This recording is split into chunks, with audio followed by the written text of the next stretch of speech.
Hello friends, welcome to the analysis of the Hindu newspaper for 30th of July 2020। आज के front page पे जो सबसे important news है, the government has announced a new education policy. एक नई education policy central government ने announce की है और उसमें बहुत सारी चीज़ें सेंट्रल गवर्नमेंट ने अनाउंस की हैं। इस पॉलिसी को अभी डिटेल में एनालिसिस आना बाकी है, लेकिन जितना हमें इसके बारे में पता है उसमें कुछ बहुत सिग्निफिकेंट पॉइंट्स सामने आते हैं। पहला तो ये कि गवर्नमेंट ने 10+2 करिकुलम की जगह अब 5+3+3+4 करिकुलम अपनाने का फ़ैसला किया है। तो इसमें होगा ये कि जो हायर क्लासेस हैं, यानी कि 9th से लेकर +2 तक जो क्लासेस हैं, उसमें स्ट्रीम्स की अलग क्लासिफिकेशन जैसे कि मेडिकल, नॉन मेडिकल या कॉमर्स की जगह अब इंटीग्रेटेड सब्जेक्ट्स ले पाने पॉसिबल होंगे। जैसे एक ह्यूमैनिटीज़ का स्टूडेंट कोई साइंस सब्जेक्ट भी ले सकता है और कोई साइंस का सब्जेक्ट ह्यूमैनिटीज़ के सब्जेक्ट्स भी ले सकता है। तो इस तरह से कुछ इसको लिबरलाइज़ करने की कोशिश की गई है। दूसरा इंपॉर्टेंट स्टेप जो है वो ये है कि अप टू स्टैंडर्ड 5 जो क्लासेस हैं उसमें रीजनल लैंग्वेज या फिर मदर टंग के ऊपर जोर दिया गया है। तो 5th क्लास तक जो भी रीजनल लैंग्वेज होगी या स्टेट लैंग्वेज होगी या जो भी मदर टंग होगी उस बच्चे की, उसमें उसे एजुकेट करने के लिए प्रेफरेंस दी जाएगी। थर्डली, जो 3 लैंग्वेज फार्मूला है, जिसके लिए पहले इस पॉलिसी की बहुत ज़्यादा क्रिटिसिज्म हुआ था कि उसमें हिंदी को गवर्नमेंट इम्पोज करने की कोशिश कर रही है, ऐसा इल्ज़ाम लगाया गया था। लेकिन फाइनली अब गवर्नमेंट ने वो प्रपोज़ल, वो अमेंडमेंट वापस ले ली है और अब हिंदी जो है वो कंपलसरी नहीं होगी। लेकिन अगर कोई स्टेट चाहे तो वो 3 लैंग्वेज फार्मूला अडॉप्ट कर सकती है। ये स्टेट गवर्नमेंट पे छोड़ दिया गया है और इसमें कम से कम 2 लैंग्वेजेस जो हैं वो इंडियन होनी चाहिए और सिर्फ एक ही लैंग्वेज जो है वो फॉरेन हो सकती है। उसके बाद जो चौथा प्रपोज़ल है वो ये है कि जो बीएड प्रोग्राम है उसे 4 ईयर इंटीग्रेटेड प्रोग्राम बना दिया गया है, जो कि 2030 तक टीचिंग करिकुलम या टीचिंग प्रोफेशन में जाने के लिए एक स्टैंडर्ड बना दिया जाएगा। देन जो एमफिल का जो डिग्री है उसे डिसकंटिन्यू कर दिया गया है। अब एमफिल की ज़रूरत नहीं होगी, अब डायरेक्टली मास्टर्स डिग्री के बाद पीएचडी की जा सकेगी। सो एमफिल जो है वो फेज़ आउट कर दी गई है। Then next big step is कि वोकेशनल और जो प्रैक्टिकल सब्जेक्ट्स हैं, जैसे कि वोकेशनल सब्जेक्ट्स हो गए या फिर कोडिंग हो गई, तो इस तरह के जो सब्जेक्ट्स हैं इन्हें सेकेंडरी स्कूल से ही पढ़ाया जाना शुरू किया जाएगा। जैसे कि 6th स्टैंडर्ड से लेकर ही कुछ वोकेशनल सब्जेक्ट्स स्टूडेंट्स को टीच किए जाएंगे ताकि वो एम्प्लॉयबल बन सकें, ताकि वो एक प्रैक्टिकल ज़िंदगी में जीना सीख सकें और सिर्फ किताबों में ही उलझ कर ना रहें। तो इसके लिए वोकेशनल और कोडिंग जैसी चीज़ें जो हैं बच्चों को वो सिखाई जाएंगी। उसके बाद इसकी इम्प्लीमेंटेशन में जो स्टेट बोर्ड्स हैं उनको कन्विंस करना और उनको ऑन बोर्ड लेना बहुत ज़्यादा क्रूशियल है, क्योंकि ऑलमोस्ट सभी जो भारत के राज्य हैं उनमें उनके अलग अलग शिक्षा बोर्ड बने हुए हैं। तो ये जो पॉलिसी है ये केंद्र सरकार सभी राज्यों पर भी लागू करना चाहती है, तभी इसका पूरा असर देखने को मिलेगा, नहीं तो ये पॉलिसी सिर्फ सीबीएसई तक ही सिमट कर रह जाएगी। उसके अलावा जो पीजी प्रोग्राम है, यानी कि जो पोस्ट ग्रेजुएट प्रोग्राम्स हैं, वो भी अब 1 साल के या 2 साल के हो सकेंगे, जिसकी मोडालिटीज़ पर अभी बातचीत करना बाकी है। एक नई रेगुलेटरी बॉडी बनाई जाएगी जो इन सभी रेगुलेटरी बॉडीज़ से ऊपर होगी, जो कि टेक्निकल एस्पेक्ट भी एजुकेशन का देखेगी, क्योंकि जो कोविड-19 और उसके बाद जो लॉकडाउन हुआ उसके बाद से सोशल डिस्टेंसिंग और जो भीड़ भाड़ से बचने के तरीके हैं, इनकी वजह से एजुकेशन पॉलिसी में एक नया चेंज ये लाया गया है कि जो डिजिटल एजुकेशन है उसको अब बूस्ट किया जाएगा और उसके लिए प्रॉपर प्रोटोकॉल्स और प्रॉपर रूल्स एंड रेगुलेशंस जो हैं वो तैयार किए जाएंगे। इसके अलावा जो एचआरडी मिनिस्ट्री है, यानी कि जो ह्यूमन रिसोर्स डेवलपमेंट मिनिस्ट्री है, उसका नाम बदलकर अब एजुकेशन मिनिस्ट्री कर दिया जाएगा। उसके बाद जो पब्लिक स्पेंडिंग है एजुकेशन पर, यानी कि सरकारी जो खर्चा होता है एजुकेशन पर, उसे बढ़ाकर 6% कर दिया जाएगा जीडीपी का। तो सभी स्टेट्स और यूनियन को भी ये टारगेट दिया गया है कि अपनी जीडीपी का कुल 6% जो है वो एजुकेशन पर खर्च करें। सो ये सारे के सारे जो स्टेप्स हैं इस पॉलिसी में अभी निकल कर सामने आए हैं। इसके अलावा जो बोर्ड एग्ज़ाम्स हैं उनको भी बहुत ज़्यादा फ्लेक्सिबल करने के ऊपर बातचीत की जा रही है, ताकि स्टूडेंट्स के ऊपर से जो बोझ है वो कम किया जा सके एग्ज़ाम्स का। इसको सेमेस्टर सिस्टम में भी बदलने की बात हो रही है, ताकि पूरे साल का सिलेबस जो है वो 2 हिस्सों में बंट जाए और स्टूडेंट्स पर एक बार में एग्ज़ाम्स को क्रैक करने का बोझ ना पड़े। इस सब के अलावा जो एक बहुत इम्पॉर्टेंट इसमें बात की गई है वो ये है कि टीचर्स को भी एजुकेट करने के लिए इसमें जो है वो प्रोविज़न की गई है। और तो और इस मिशन का ये भी काम होगा कि 2025 तक 100% लिटरेसी और न्यूमरेसी स्किल्स जो हैं वो बच्चों में इंश्योर की जाएंगी। और जो डिग्री कोर्सेज़ होंगे या जो अंडर ग्रेजुएट कोर्सेज़ होंगे उनमें स्टूडेंट्स को हर एक साल के बाद एंट्री और एग्ज़िट का ऑप्शन दिया जाएगा, और इसमें गैप ईयर के लिए भी कोई प्रॉब्लम क्रिएट नहीं की गई है। कोई भी स्टूडेंट कभी भी डिग्री को छोड़कर दोबारा से उसे रिजॉइन कर सकेगा। तो इतनी सारी ये जो फ्लेक्सिबिलिटी है, इसको 21st सेंचुरी या 21वीं शताब्दी के लिए ज़रूरी मानकर इस सब को इंक्लूड किया गया है। और अगर ये पॉलिसी पूरी लेटर और स्पिरिट में इम्प्लीमेंट होती है तो ये भारत के लिए एक बहुत ही अच्छी बात होगी। दूसरी न्यूज़ है, Rajasthan governor gives nod to house session from August 14। तो हमने एक पिछली वीडियो में भी डिस्कस किया कि राजस्थान में कैसे चीफ मिनिस्टर और गवर्नर के बीच में एक झगड़ा चल रहा है या वहाँ के विधानसभा के सत्र बुलाने को लेकर।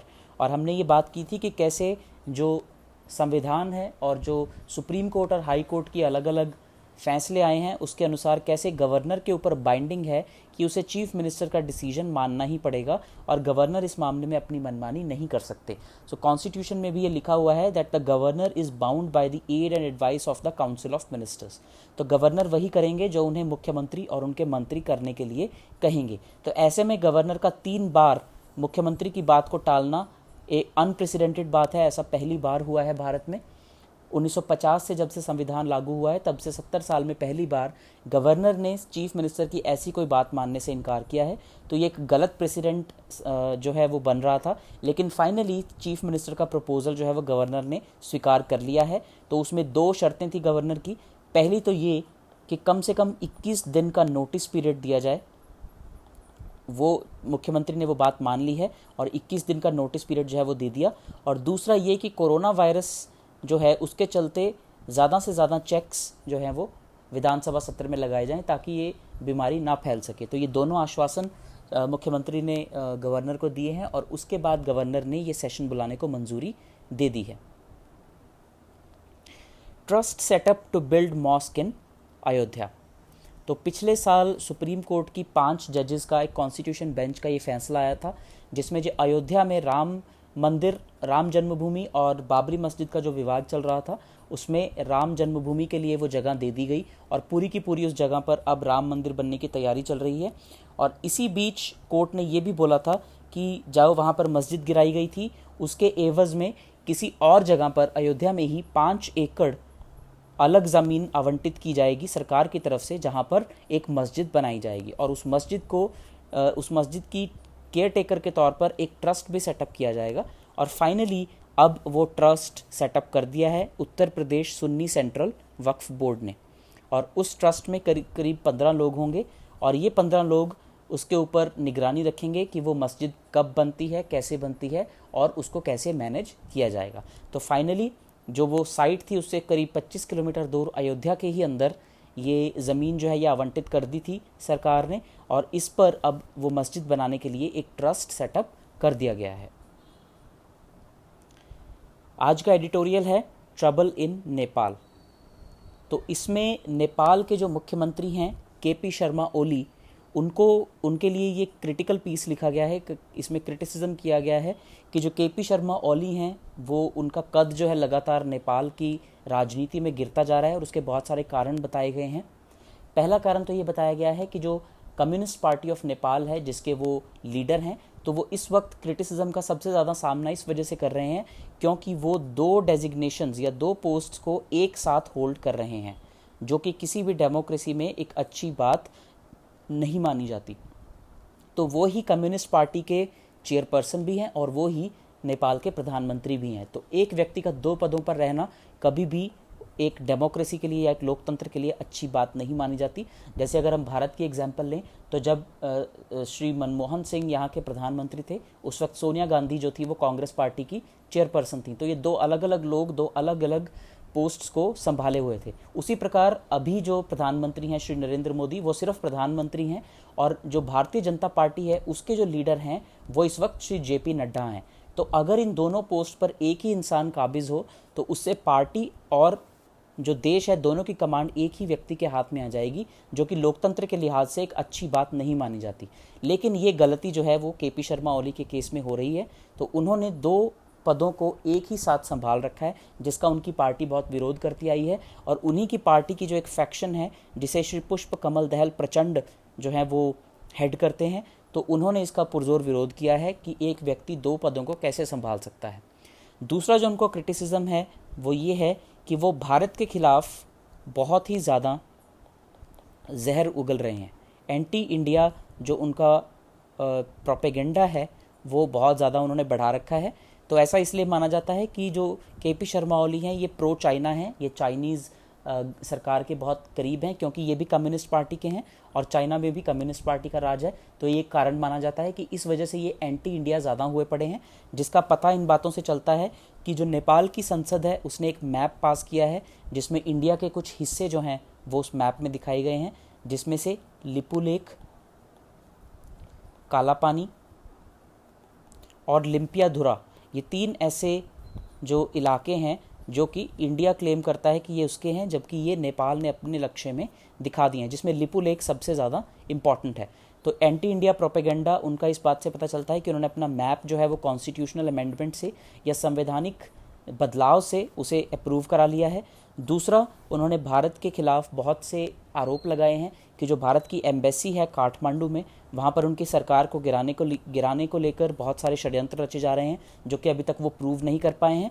और उन्होंने रिलीजियस टिप्पणी भी एक की है कि श्री राम जो हैं वो नेपाल में पैदा हुए थे। सो इस तरह की कुछ बातों से उनका कद जो है वो बहुत ज़्यादा गिर गया है। तो उनकी ही पार्टी अब ये डिमांड कर रही है कि उनके एंटी इंडिया जो उन्होंने बयान दिए हैं वो गलत हैं, उन्हें वापस लेना चाहिए। श्री राम नेपाल में कभी पैदा नहीं हुए थे, इस तरह का कोई भी बात उनकी पार्टी मानने से इनकार करती है। लेकिन जहाँ तक सवाल नक्शे को बदलने का है उसमें उनकी पार्टी उनके साथ है, क्योंकि ये नेशनल सिक्योरिटी का एक मैटर उसके तौर पर देखा जा रहा है।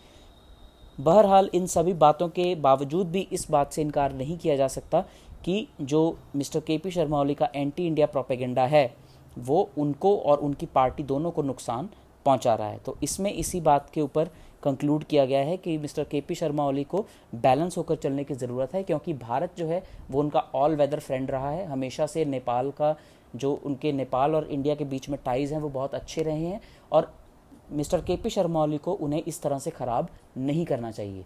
और भारत को भी एंड में इस आर्टिकल में ये नसीहत दी गई है कि अगर केपी शर्मा ओली इस तरह से जो है वो बर्ताव कर रहे हैं तो कम से कम भारत को अपनी जो विजडम है उसे बचाए रखना चाहिए, अपनी मैच्योरिटी को बनाए रखना चाहिए और नेपाल के साथ अपने रिश्तों को ख़राब नहीं होने देना चाहिए। Rajasthan speaker move supreme court again, तो ये पहले से ही न्यूज़ से जुड़ी हुई एक न्यूज़ है। राजस्थान के जो स्पीकर हैं उन्होंने श्री सचिन पायलट और उनके साथ 18 और विधेयकों को एंटी डिफेक्शन लॉ के तहत, यानी कि एंटी डिफेक्शन जो कानून है उसके तहत नोटिस इशू कर दिए थे कि वो उन्हें उनके पद से हटाना चाहते थे। तो इसके खिलाफ जो सचिन पायलट जी हैं वो राजस्थान हाई कोर्ट में चले गए थे और राजस्थान हाई कोर्ट ने स्पीकर के डिसीजन के ऊपर रोक लगा दी थी, और उस डिसीजन के खिलाफ अब जो स्पीकर हैं वो सुप्रीम कोर्ट चले गए हैं।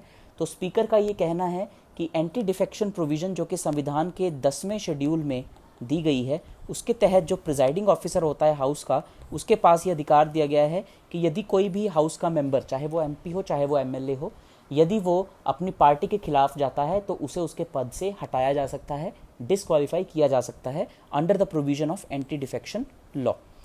लेकिन इसमें जो एक बहुत बड़ी बात है वो ये है कि जब तक स्पीकर या उस हाउस के जो अध्यक्ष हैं वो अपना फैसला नहीं सुना देते तब तक कोई भी उसमें दखल अंदाजी नहीं कर सकता। लेकिन यहाँ पर स्पीकर के डिसीजन सुनाने से पहले ही हाई कोर्ट और सुप्रीम कोर्ट जो हैं, स्पेशल तौर पे जो हाई कोर्ट हैं उन्होंने उनके डिसीजन पर रोक लगा दी है। तो इसके खिलाफ जो स्पीकर हैं वो सुप्रीम कोर्ट गए हैं। उनका ये कहना है कि स्पीकर की जो एक पद है वो एक संवैधानिक पद है और इसकी गरिमा बनाए रखने के लिए और इसकी इंडिपेंडेंस बनाए रखने के लिए जुडिशरी को ये चाहिए कि वो इस मामले में सिर्फ तब हस्तक्षेप करें जब स्पीकर अपना फैसला सुना चुके हों। तो अब ये देखना मज़ेदार रहेगा कि सुप्रीम कोर्ट इस मामले में क्या फ़ैसला देते हैं। फाइनली जो कल की सबसे इंपॉर्टेंट न्यूज़ सभी न्यूज़ चैनल्स पर दिखाई जा रही है, Rafales arrive at Ambala airbase. तो भारत और फ्रांस ने 2016 में ये डील साइन की थी, 2016 में, जिसमें फ्रांस की एक कंपनी है दसॉ एविएशन इसने भारतीय सरकार को 36 Rafale fighter planes fly away condition में डिलीवर करने की बात की थी। तो उसमें से उन 36 विमानों में से पहले 5 विमान जो हैं वो भारत पहुंच चुके हैं और इन्हें भारत में 3 जगह पर स्टेशन किया जाएगा। सबसे पहला अंबाला में, दूसरा ग्वालियर में और तीसरा हाशीमारा में। तो ये तीनों स्ट्रेटेजिक एयरबेस हैं इंडिया के। अंबाला जो है ये हरियाणा में है, ग्वालियर जो है ये मध्य प्रदेश में है और हाशीमारा जो है ये पश्चिम बंगाल में है। तो इन तीनों बेसिस के ऊपर इन्हें स्टेशन किया जाएगा और इनकी कमांड जो है वो 17 गोल्डन एरोज़ को दी गई है।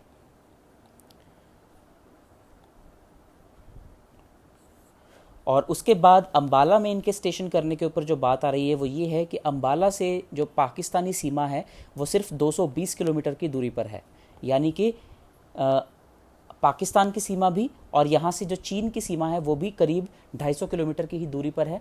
तो इसको यहाँ पर स्टेशन करने का एक कारण ये माना जा रहा है कि यहाँ से अगर किसी भी प्रकार की ज़रूरत पड़ती है भारत को, चाहे वो LOC पर हो चाहे वो LAC पर हो, तो इन विमानों को फॉरवर्ड बेस पर रखने के कारण इन्हें जल्दी से डिप्लॉय किया जा सकता है। तो ये इसमें है। और राफेल जो प्लेन्स हैं इनको 4 जनरेशन प्लस प्लेन्स माना जा रहा है, या कई लोग इसको 4.5 जनरेशन प्लेन भी कह रहे हैं। तो ये 4th जनरेशन से कुछ आगे का प्लेन है और अब तक हमारे पास जो सबसे एडवांस्ड प्लेन्स हैं वो 3rd जनरेशन प्लेन्स हैं और वो भी सिर्फ सुखोई हैं हमारे पास, जो आज से 24 साल पहले भारतीय सेना ने खरीदे थे। तो 24 साल बाद पहली बार भारत ने कोई इस तरह का लड़ाकू विमान जो है वो खरीदा है और ये भारत की सैन्य शक्ति में कई गुना इजाफा कर देगा। सो ये थे आज के news. Thank you for watching.